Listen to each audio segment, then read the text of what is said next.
In this lesson, I'm going to show you guys how to find the degree of a polynomial. So when we're looking for the degree, you're looking to see what the highest exponent is in the polynomial. It is that simple if we're dealing with one variable. If you're dealing with two variables, I'm going to show you that in a second, all right? So as we go through this polynomial and we look at each monomial term separately, let's look at their degrees. The degree of x to the fifth is 5.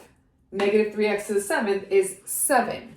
The degree of 8x to the fourth is 4. And the degree of negative 9, this last term, you notice how it doesn't have a variable. So the degree is, it's not going to be the invisible 1 that you would say is the exponent of the 9 because we're looking for the exponents of the variables. So if I wanted to kind of force a variable in here, the exponent would be 0 because x to the 0 is the same thing as 1. 1 times negative 9 is still negative 9, right? So anytime you have a constant term, a number by itself without a variable, that degree is always going to be 0. All right, so the degree of negative 9 is 0. The degree of 5 is 0, any number without a variable. All right, so now I look at the degrees that I've circled, 5, 7, 4, and 0, and I'm just looking for the highest one, and that's the degree of my whole polynomial. So for this purple example, number 1, the degree here is 7, because that was the highest degree out of the 4 monomials in this polynomial. Let's do one more example, and then I'll get to a double variable. 9x to the third, degree is 3, degree is 5, degree is 7, and degree is invisible 1 that's on that x, right? If I have an x, that's the same thing as x to the first. Now I'm just looking at the exponents that I circled, and the highest one is going to be considered the degree of this whole polynomial. So the highest number I see is 7. So once again, the degree of this polynomial is also 7. Note that the coefficients have nothing to do with it. We're just looking at the exponents.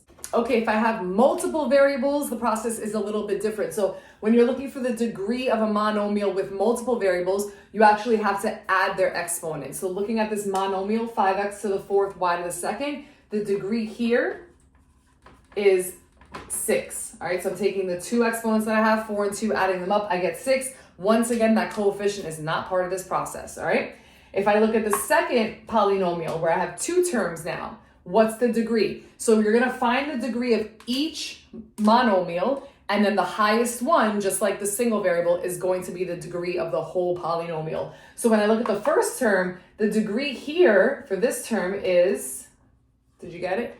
5. Why is it 5? Because I'm adding the 4 and the invisible 1 that this y has, all right? And then I look at the second term, and the degree here is 4 because I'm adding the 2 with the other 2. So now to find the degree of this entire polynomial, I just look for the one that's highest, which is this one. So the degree here is 5. All right, here's a couple of practice problems for you guys. I'll put the answers down in the description of the video. So check and see if you got them right. If you did, give me a thumbs up. If you didn't and you need some help, please feel free to leave a comment and I will try to help you out.